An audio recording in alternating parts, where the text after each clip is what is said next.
जब भी शिवसेना का कोई घोटालेबाज नेता पकड़ा जाता है तब उद्धव ठाकरे और उनके चेले चपाटे ये कहते हैं कि ये महाराष्ट्र का अपमान है और ऐसा हम नहीं होने देंगे।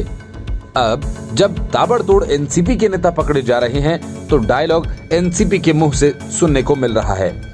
जांच एजेंसियों की नजर से फरार अनिल देशमुख की बात तो छोड़िए, अब महाराष्ट्र के वित्त मंत्री अजीत पवार के ठिकानों पर आयकर विभाग का छापा पड़ा।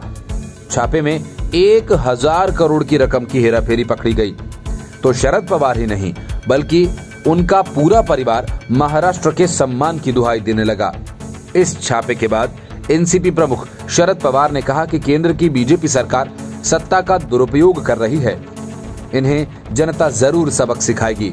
पवार ने कहा कि लखीमपुर खीरी हिंसा के विरोध में महाविकास अघाड़ी के तीनों दलों 11 अक्टूबर को महाराष्ट्र बंद की अपील की है।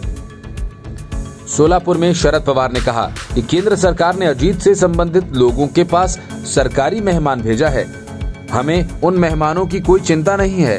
उन्होंने कहा कि मैंने उत्तर प्रदेश के लखीमपुर खीरी हिंसा की तुलना जलियांवाला बाग हत्याकांड से की थी। इसके बाद ये छापेमारी हुई है। उन्होंने आगे कहा कि दिल्ली से सत्ताधारी दल के एक मित्र ने उन्हें बताया, आपके और साहब के अच्छे संबंध हैं, लेकिन आपका लखीमपुर हिंसा की तुलना जलियांवाला बाग से करना पसंद नहीं आया है, इसलिए आपके यहाँ आयकर की रेड डाली गई है। शरद पवार की बेटी सांसद सुप्रिया सुले ने कहा कि छत्रपति शिवाजी महाराज के महाराष्ट्र में महिलाओं पर कभी अन्याय नहीं हुआ था, कभी महिलाओं को निशाना नहीं बनाया गया था, लेकिन मुगलों ने महिलाओं को निशाना बनाया था। सुले ने कहा कि छत्रपति का नाम लेकर भाषण करने वाले बीजेपी के नेता उनके ही विचारों की अनदेखी कर रहे हैं, पर दिल्ली के तख्त के सामने महाराष्ट्र कभी नहीं झुका है और नहीं झुकेगा। उप मुख्यमंत्री अजीत पवार ने कहा कि मेरे से संबंधित लोगों के ठिकानों पर आयकर के अधिकारी रुके हुए हैं, हम उनके काम में बाधा नहीं डालना चाहते हैं। छापेमारी की कार्रवाई पूरी होने के बाद अपनी बात रखूंगा, मीडिया के हर सवाल का जवाब दूंगा। अजीत ने कहा कि मेरी कार्यकर्ताओं से अपील है कि कानून को अपना काम करने दीजिए।